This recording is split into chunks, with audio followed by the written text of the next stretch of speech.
museo surge a partir de la colección de arte que tenía el doctor Álvaro Carrillo Gil.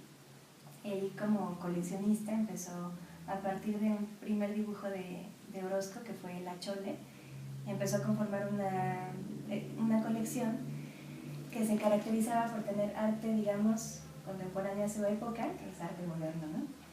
Entonces empezó a coleccionar tanto obra de Orozco, de Diego Rivera, de Siqueiros, incluso tuvo algunos Tamayos, y bueno, empezó a tener pues ya un acervo significativo que al final de su vida decidió donar al Estado, al INBA, específicamente al Instituto Nacional de Bellas Artes, junto con este edificio que había conceptualizado como, digamos, almacén y exhibición de su acervo, ¿no? O sea, como que se construyó un poco para albergarlo y para poder tener ciertas muestras.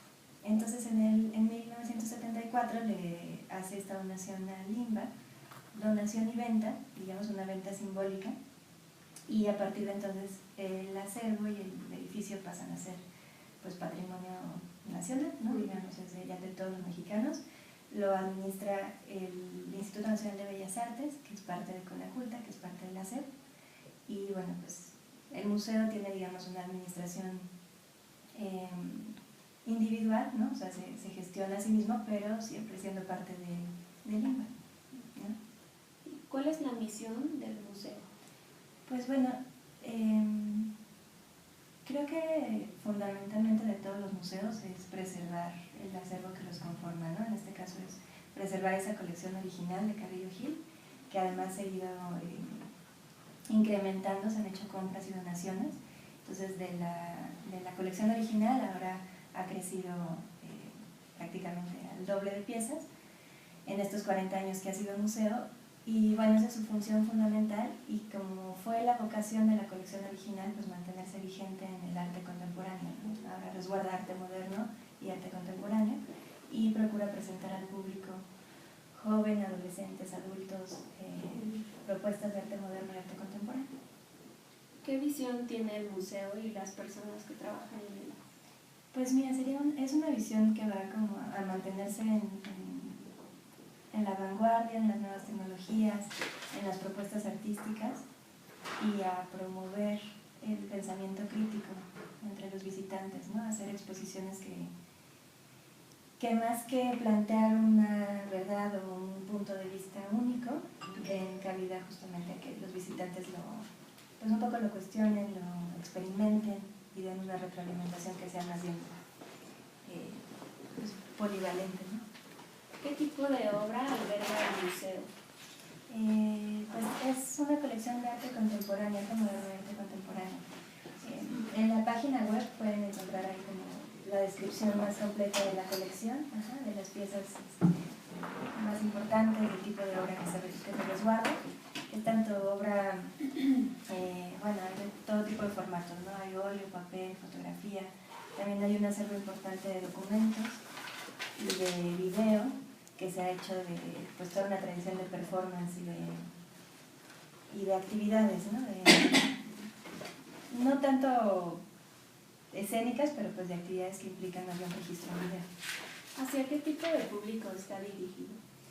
Pues, el público principal del museo son jóvenes entre 20 y 30 años, educación preparatoria y licenciatura. Son principalmente la gente que se interesa por venir al museo, pero bueno, la intención es que esté abierto a todo público y tenemos diversas actividades como para poder llegar a públicos de todas las edades. ¿Qué tipo de arquitectura tiene el museo y si se le han hecho algunas adaptaciones? Es un edificio de los 60 más o menos, que fue diseñado por el arquitecto Augusto H. Álvarez, que fue pues un arquitecto funcionalista, ¿no? de México, y que hizo este museo con mucho esa visión modular de un edificio, digamos, como tratando de hacer plantas libres, el cubo blanco, ¿no? Y está modulado en cuadrantes de 6 metros por 6 metros, están todas las columnas repartidas. Y bueno, le puso, parte del diseño es esta rampa central que conecta los 3 niveles del museo. La intención es que como que haya un recorrido bastante libre. Cuando se hizo originalmente tenía fachadas de vidrio todo el museo para aprovechar luz natural, que luego se volvió un problema de conservación para cuestión de colección. Entonces en los 80 se hizo una remodelación que fue poner esta fachada de prefabricados de concreto, que ya hizo realmente este efecto de caja blanca, ¿no? Por dentro, que realmente no hay más que unas cuantas ventanas que se asoman al exterior, pero realmente es un museo que vive como muy hacia adentro, ¿no? Su arquitectura. ¿Qué tipo de financiamiento tiene el museo? Pues es parte del presupuesto federal, digamos, que se designa desde la Cámara de Diputados y Senadores a Conaculta, a su vez a LIMBA, a la Secretaría de Educación Pública, después a Conaculta y después a LIMBA, que son quienes asignan el presupuesto anual del museo. Okay. Y por último, ¿nos podrías explicar el organigrama del museo? Sí, bueno, a grandes rasgos hay una directora, que es la licenciada Vania Rojas, una subdirectora, que soy yo, un área de curaduría, con un curador en jefe, que es Guillermo Santamarina, y 4 curadores asociados más, que entre ellos desarrollan, digamos, la parte conceptual de contenidos de las exposiciones, un equipo de difusión, que se encarga de hacer todo lo que es la campaña a medios, la promoción, las entrevistas, ¿no? La parte de dar a conocer al público las actividades que tenemos, un equipo de servicios educativos que se encarga de todas las actividades académicas, talleres, visitas guiadas, todo lo que tiene que ver con mediación hacia los públicos. Y bueno, también es muy importante la parte de registro y control de obra, que son quienes se encargan de la conservación del acervo en bodega, administración, que hace toda la parte de ejercicio de recursos humanos, financieros, sistemas y demás. ¿Y quién me hace falta?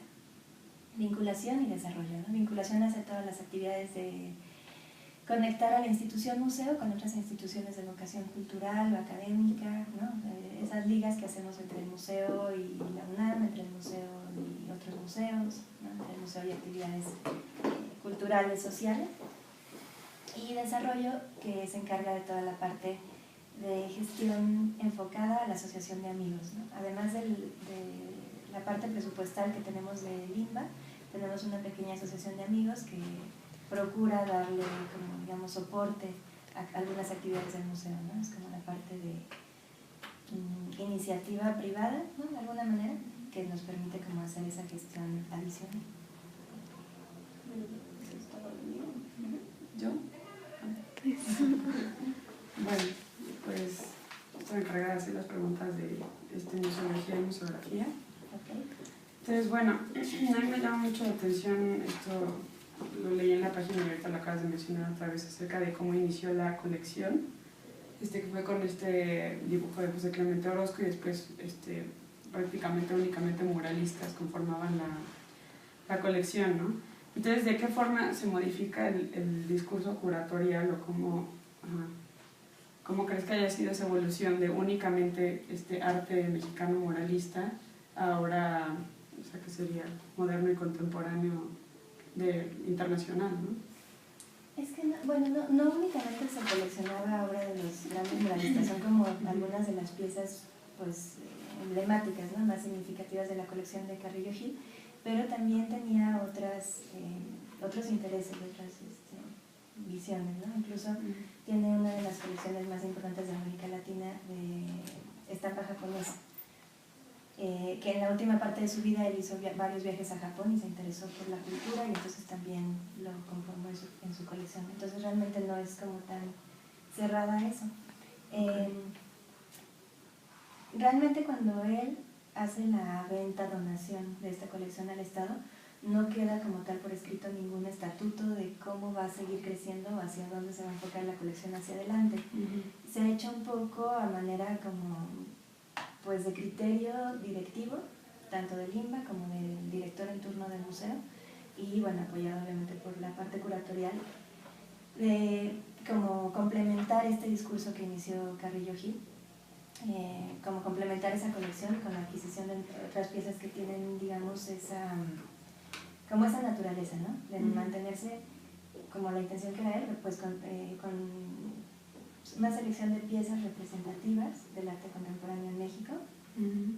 Y bueno, complementar lo que se puede en la medida que se puede de las piezas de los muralistas y demás, como para tener una colección más, más fuerte, ¿no? En ese sentido.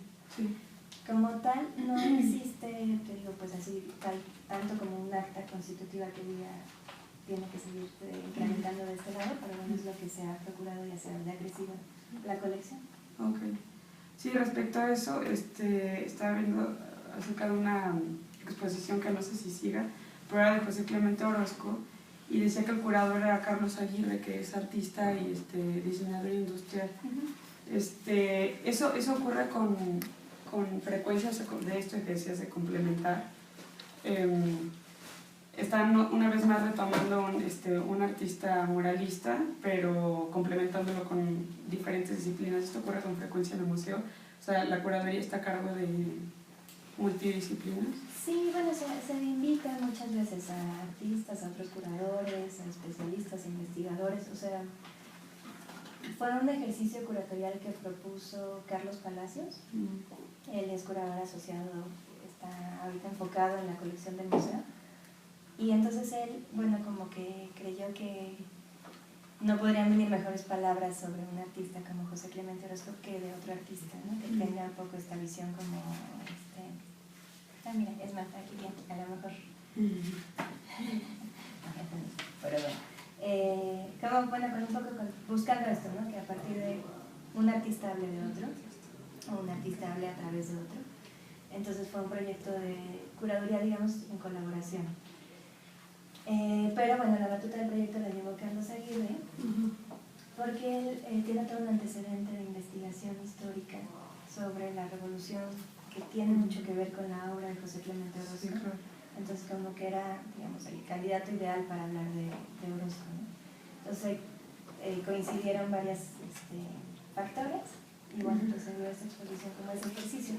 No necesariamente se trabaja con artistas como curadores, es una de las posibilidades, pero como que ha permitido también a la parte curatorial explorar la colección desde otros puntos de vista, ¿no? A lo mejor no tan sesgados como desde la historia del arte necesariamente, sino también pues desde la parte práctica de la labor artística, ¿no? Ok. Eso también evidentemente tiene que ver con que Guillermo Santamarina sea artista, ¿no?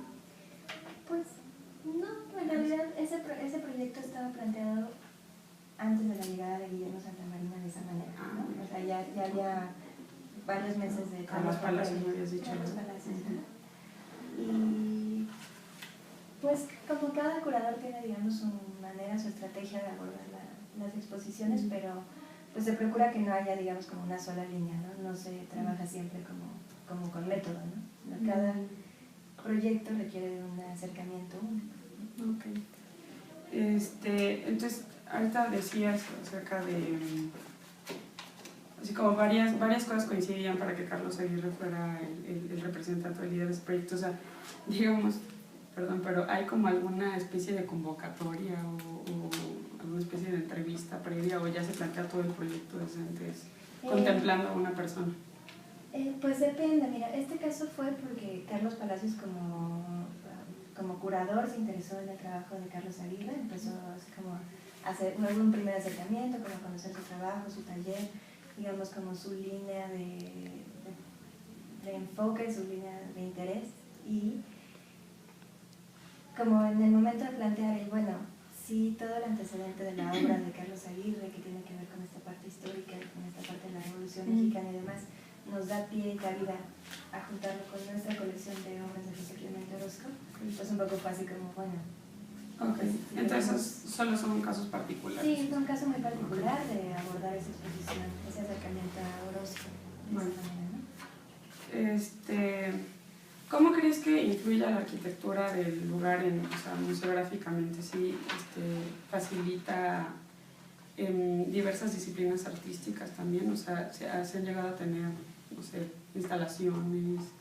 Sí, ha llegado a haber de todo, ¿no? Bueno, instalaciones, performances, grandes formatos, pequeños formatos, pero realmente es un museo que se diseñó con una visión de hace 40 años, en la que los formatos artísticos que hay actualmente pues no estaban contemplados, ¿no? Esa ruptura que hubo a partir los 90 o finales de los 80s, 90s, donde realmente las piezas cambiaron casi por completo de dimensiones, el museo le ha costado mucho trabajo adaptarse a eso, ¿no? Está diseñado en estos módulos que te digo de 6 por 6 metros y los entrepisos son de 2,50 de alto, excepto en el tercer piso que son 3 metros de alto, ¿no? Pero siguen siendo, digamos, una escala más bien doméstica, ¿no? Es como la altura de una casa promedio, que a veces complica un poco los sistemas de exhibición. Pero que también ha sido tema de, pues, como un poco de estudio de juego y de experimentación por parte de los artistas, ¿no? Pues bueno, la condición del inmueble es así. Claro. Entonces, a partir de eso, pues se han hecho varias propuestas de intervención. Muy bien, ok. Iba a decir, es que no sé si esta pregunta está como muy, no sé, bueno, la voy a hacer de todos modos. Pero bueno, es que sí, estábamos leyendo un textito que lo vamos, bueno, más bien es un libro, okay. El de Sandra, que no sé si alguien se acuerda del nombre, pero bueno. Hablaba de dos factores importantes, así como ejes para o sea, guía museográfica, ¿no? Entonces estaba hablando del visitante y de aspectos, bueno, aspectos generales dentro del museo, es decir, así como reputación, ideas que ya tiene el visitante en la cabeza. Bueno, no me estoy explicando pésimo, pero bueno, en fin, la pregunta iba hacia, ¿qué se toma más en cuenta, crees tú, a la hora de traducir o de conceptualizar el discurso curatorial, que a veces pues es muy difícil digerirlo para el visitante común o un visitante promedio, digamos? ¿Tú qué crees que se toma más en cuenta? La opinión del visitante, o sea, comentarios, etcétera, estrategias o textos o teorías que ya se han publicado o visto, o el museo pretende siempre innovar en sus discursos para que se facilite pues esa comunicación entre visitante y obra. Pues, híjole, no sé qué se procura más. Creo que es complicado, al final de cuentas, establecer un público meta al que vas a querer llegar, hablarle a ese público y tratar que todos los demás te entiendan un poco, ¿no? O sea, creo que eso debería ser como el objetivo, establecer, digamos, un inicio como un canal de comunicación.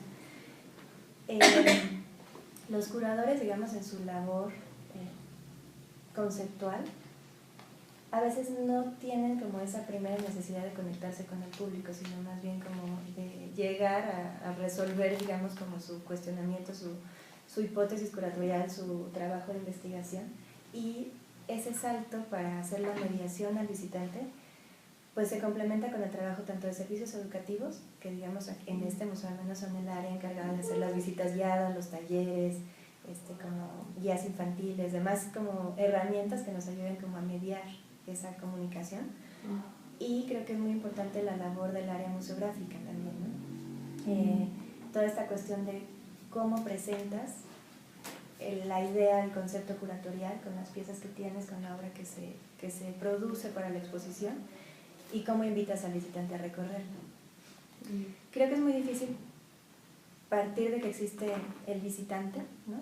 O sea, existimos los visitantes, existimos los públicos, existimos como, ¿no?, los criterios, y cada uno vendrá con diferente contexto, con diferente nivel de estudios, con diferentes intereses, vocaciones. Creo que el éxito de la exposición radica en que algún guiño, gesto, pieza, algo suceda que te conecte con la exposición, ¿no? Que te lleve a buscar más, que te lleve a interesarte, que te lleve a te emocione o te choque, ¿sabes? Pero que genere en ti alguna reacción, al menos como de romper esa apatía, ¿no? Creo que vamos por ahí.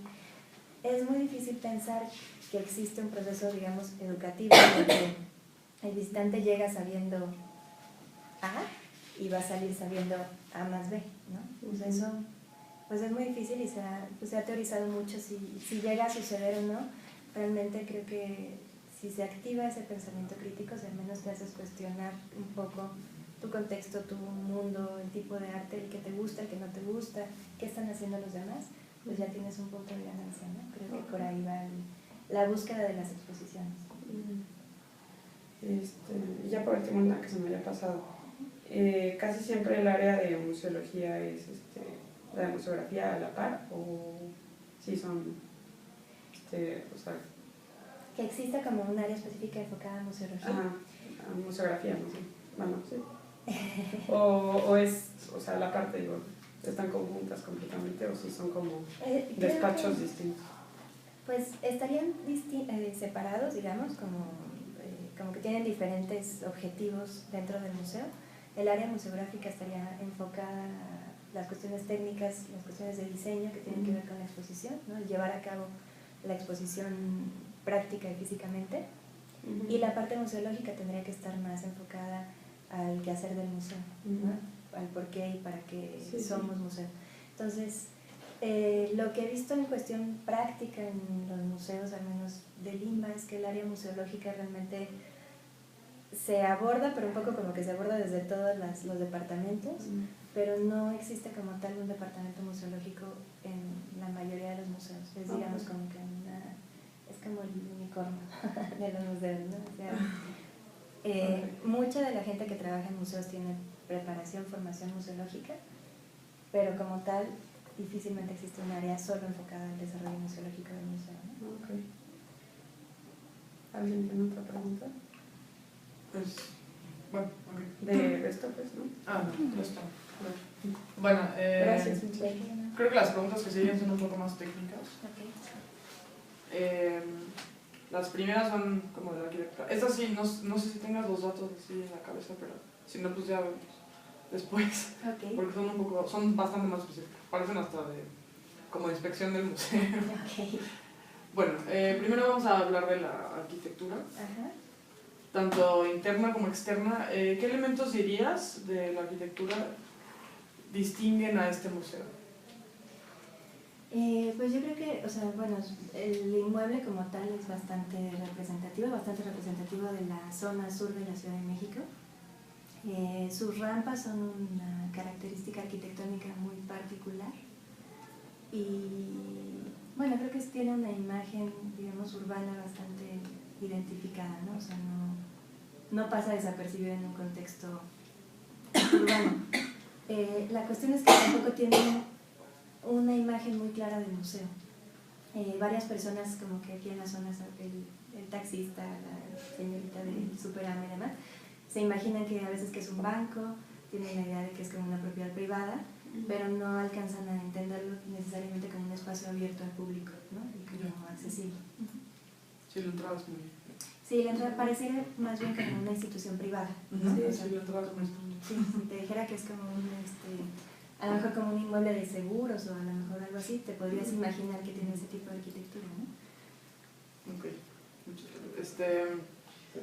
¿Quién se encarga o qué departamento se encarga del mantenimiento del inmueble? Hay un área de mantenimiento que depende del área de administración y también existe mantenimiento museográfico, que es como un área de especialidad, digamos, porque no es lo mismo un foco fundido en salas de exhibición que el foco fundido en los baños al público, ¿no? Entonces, existen los dos, se apoyan unos y otros, pero bueno, existe sí un área específica que se encarga de salas, que es mantenimiento museográfico. Ok.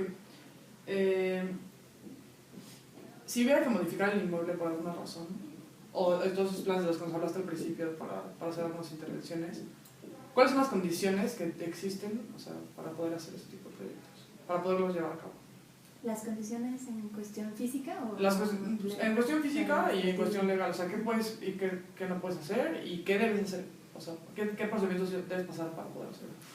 Mira, como es un edificio protegido por el INBA, o sea, dentro de los edificios patrimonio artístico del siglo XX, entra por sus características, ¿no? Por el arquitecto que lo diseñó, porque es un museo y porque es, bueno, parte de las... no propiamente del inventario, pero bueno, está dentro de los inmuebles del INBA.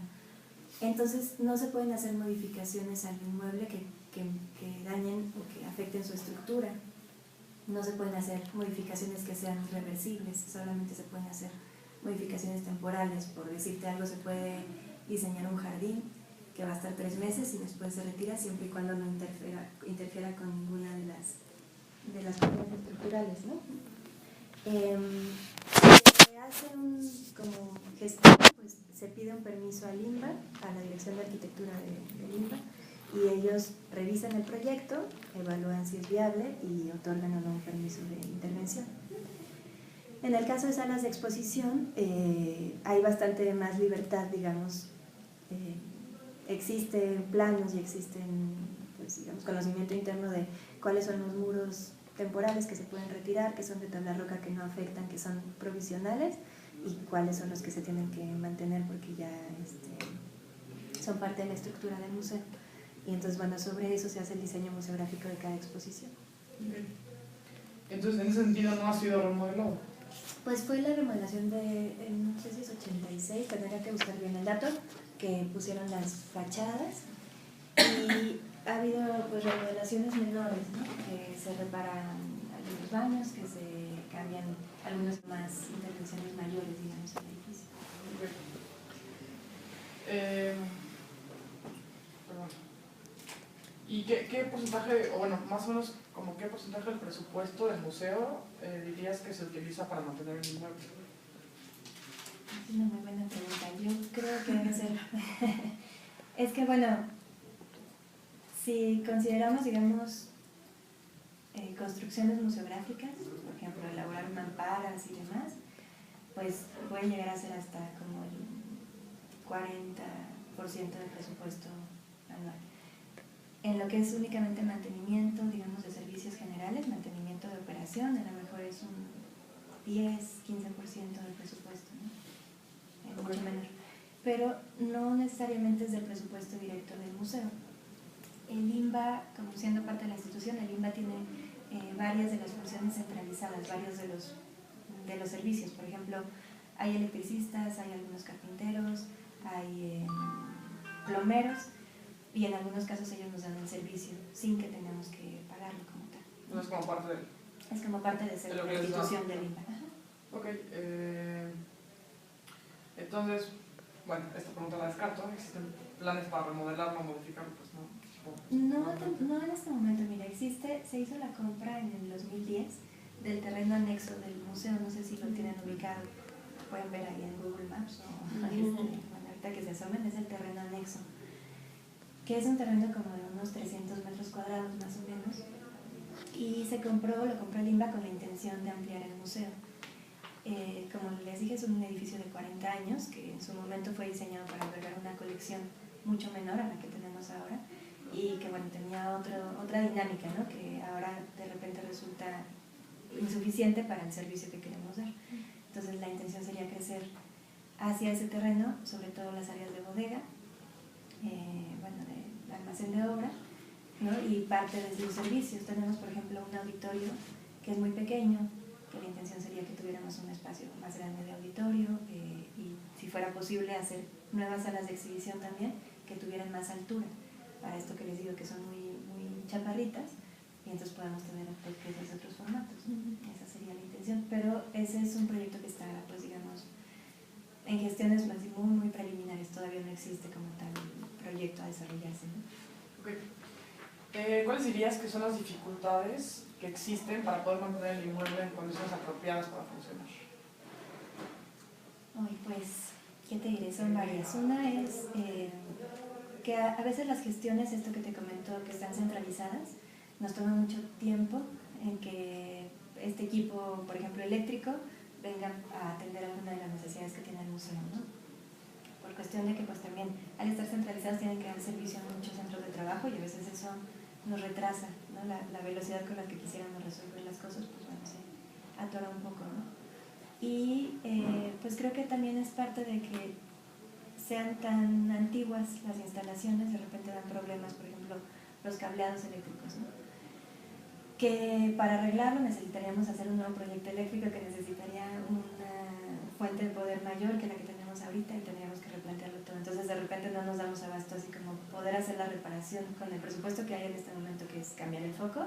Lo que necesitaríamos cambiar es todo el cableado, por decirte algo, ¿no? Entonces pues eso de que sean tan antiguas las instalaciones a veces nos complica un poco el mantenimiento.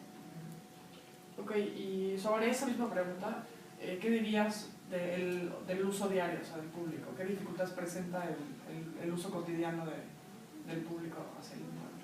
Pues mira, como no es precisamente un museo muy interactivo ni que requiera mucho de que el visitante toque o manipule, pues realmente no es algo así considerable, ¿no? O sea, siempre planteamos que al abrir una exposición vamos a tener que darle algunos servicios de mantenimiento, que se mancha una pared, de repente alguien recarga un pie, ¿sabes? O sea, como esas cosas que son normales, no pasa a mayores.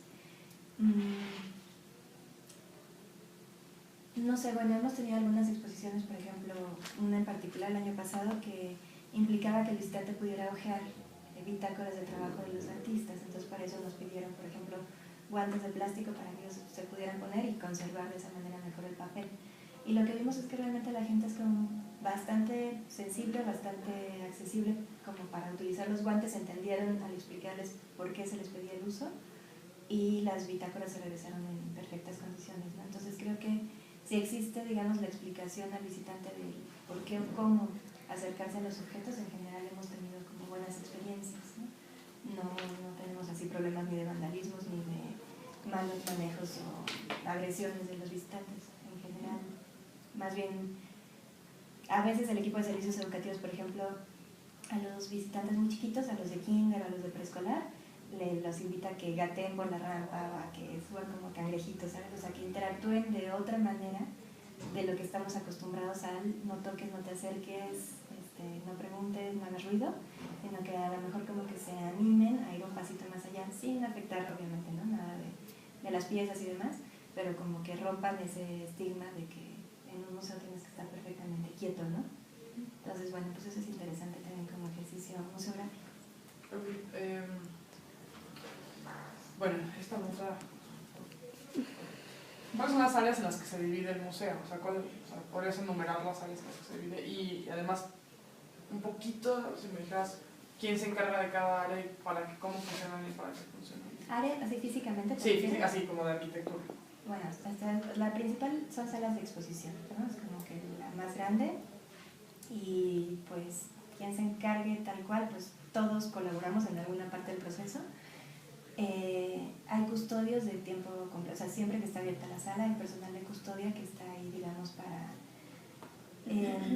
que es una buena pregunta, ¿qué resguardan los custodios? ¿No? No necesariamente las obras, sino de repente lo que resguardan es un poco la interacción entre el visitante y la obra, ¿no? Así que a veces es simplemente decirles, la entrada es por el lado derecho, si tiene dudas puede preguntar acá, ¿sabes? O sea, no es necesariamente que estén así como protegiendo el patrimonio, ¿no? Más bien como ayudándolo a que se maneje tranquilo.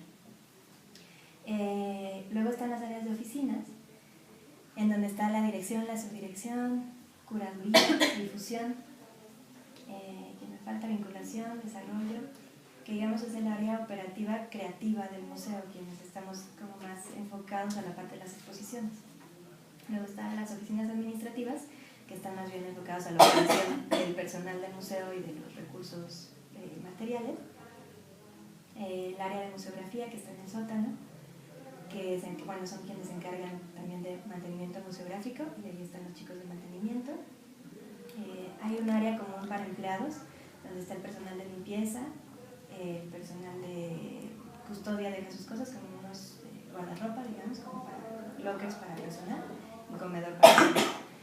Y servicios educativos, que están en otra parte físicamente del museo, pero digamos que se incluye como la parte de exposiciones. Ellos se encargan de toda la mediación, pero también ahí hay talleres, el área de eventos, que es auditorio, y un espacio que usamos como para las inauguraciones o eventos que tienen como más de 50 personas, que es como espacio de usos múltiples ahí, digamos, ¿no? ¿Qué más? Creo que eso es todo. Bueno, de momento el terreno anexo funciona como estacionamiento para empleados y bueno, creo que eso es todo. Perdón, me faltó el área de bodega de obra, registro y control de obra, que es la parte que se encarga justo del resguardo de las piezas y que es una de las partes de acceso restringido del museo, ¿no? Que ahí sí únicamente entra el personal de esa área o bueno, se hacen las gestiones, ¿no? Para que pueda entrar algún visitante o algún externo, pero son los menos de los casos. Okay. Bueno, vamos a una parte más técnica. Ok, en la página indicaron que en el diseño original del museo contaban con ese sistema de tragaluces, o sea, con luz general exterior, pero que lo tuvieron que quitar, ¿no? Porque había problema, como dijiste ahorita, para la conservación. Entonces, ¿cómo regulan ahora la iluminación en las salas? Pues mira, existe todavía el domo, no sé, bueno, ahorita que en el recorrido, en el tercer piso entra bastante luz natural y se distribuye a los 3 niveles.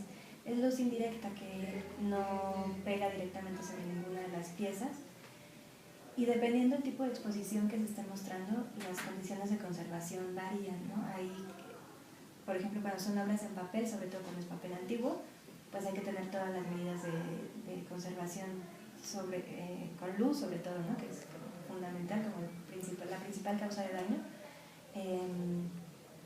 Cerramos con mamparas, hacemos con diseño museográfico que bloquee lo más posible esa luz natural que entra desde las rampas e iluminamos únicamente con luz artificial halógenos, en los que ponemos a veces filtros, a veces los hacemos indirectos, o sea, como que hacemos un diseño de iluminación para que no nos pasemos de los límites, ¿no?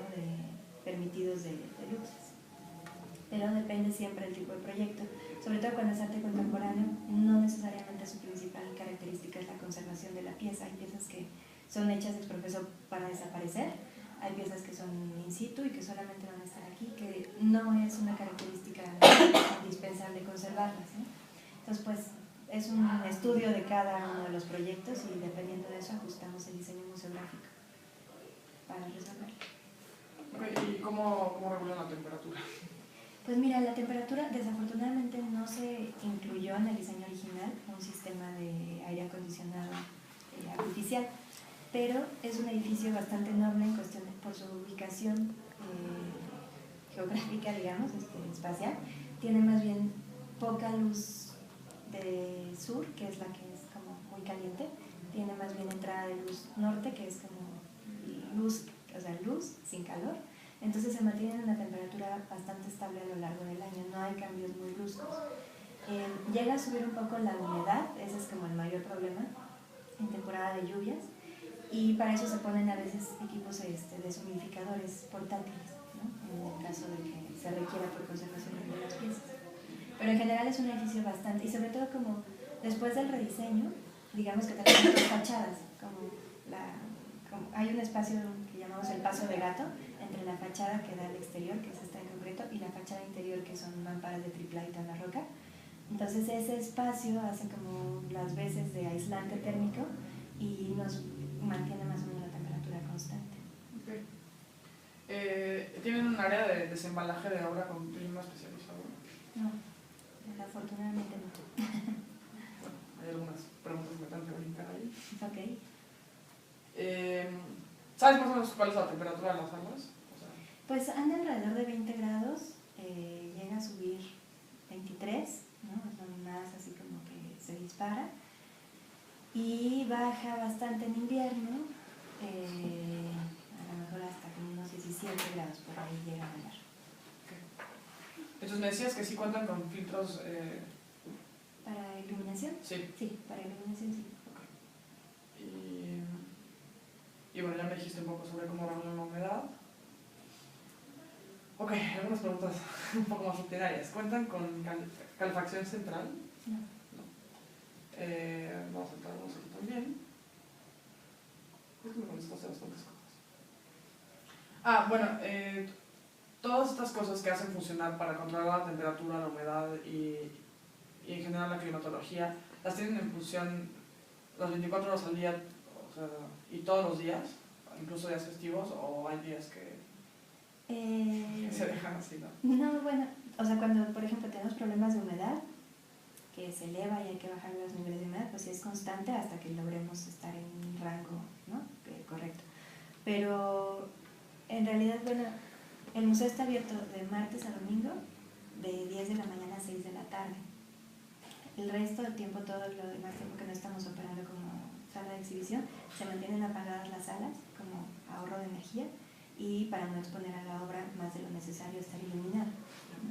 Entonces, pues no contamos como tal con un sistema de aire acondicionado que digamos esté funcionando las 24 horas, pero te digo, el edificio es bastante noble en el sentido de que no se calienta demasiado, no se enfría demasiado, se mantiene bastante estable, entonces pues no se hace más que control de iluminación. Eso es lo que sí procuramos. Por ejemplo, los lunes están funcionando las oficinas, pero no hay recorrido en salas, no están abiertas las salas, entonces se mantienen apagadas siempre por digamos, normatividad interna, ¿no? O sea, procurando exponer las piezas lo menos posible. Ok, ya que terminamos con ¿con qué tipo de equipos cuentan para medir y registrar la humedad Pues, y la temperatura? Y la temperatura. Se llaman data loggers, no sé si los han visto alguna vez. Son unos aparatos portátiles que sirven para registrar mediciones de humedad y temperatura. Y se me acaba de olvidar el nombre, pero ahorita me acuerdo del luxómetro, que es el que se utiliza para medir la iluminación, los niveles de iluminación sobre las piezas.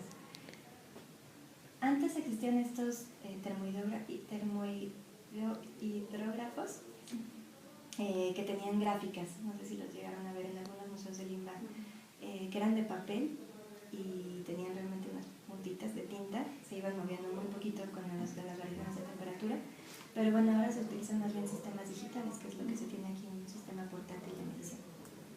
Okay. Y me dijiste más o menos los valores máximos y mínimos de temperatura durante el año, pero ¿sabes cuáles son los de humedad? Pues es que la humedad se llega a disparar a lo mejor hasta el 60%, que sí es bastante ya más alto del rango,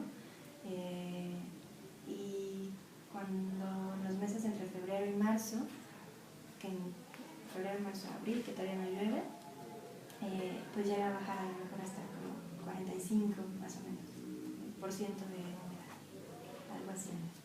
Y supongo que el departamento que se encarga de proteger y de asignar todos estos valores es el departamento de registro. Así es, registro y control de obra, que son los que están a cargo de la bodega y suben todos los días a revisar las salas de exposición para checar que ninguna obra haya sido alterada, afectada, ¿no? Ok, gracias. Bueno, lo mío también es completamente técnico y sería el museo con qué sistema de seguridad cuenta. Bueno, hay cámaras de seguridad, hay circuito cerrado de televisión, bueno, es un sistema de cámaras y hay una caseta de vigilancia donde están todos los monitores donde se ven esas pantallas. Hay custodios en todas las salas, hay aproximadamente 4 o 5 dependiendo del tipo de exposición del diseño en cada nivel, que están al pendiente de pues, observar los movimientos que se dan en salas. Y hay un equipo de seguridad, o sea, un personal de seguridad que se encarga de estar al pendiente de todo el inmueble, ¿no? No solamente de salas, sino de quién entra, quién sale, en qué horario, qué traía, cuando se tuvieron que registrar todos para entrar. Bueno, es personal de seguridad del museo. ¿Y hacia el exterior hay algún otro tipo de seguridad? Bueno, hay una reja, digamos, de contención que se cierra en las noches, ya cuando sale todo el personal, que evita que entre y salga nadie. Y hay alarmas que son parte de la delegación, que en caso de pánico se activan y activan cuando piden ayuda a la seguridad de la delegación. Pero tendría que haber alguien aquí. Hay alguien aquí de tiempo. Todo el tiempo. Sí, hay 3 elementos que están 24 horas de turno, se van rotando 3 y 3, o sea, entran 3 un día,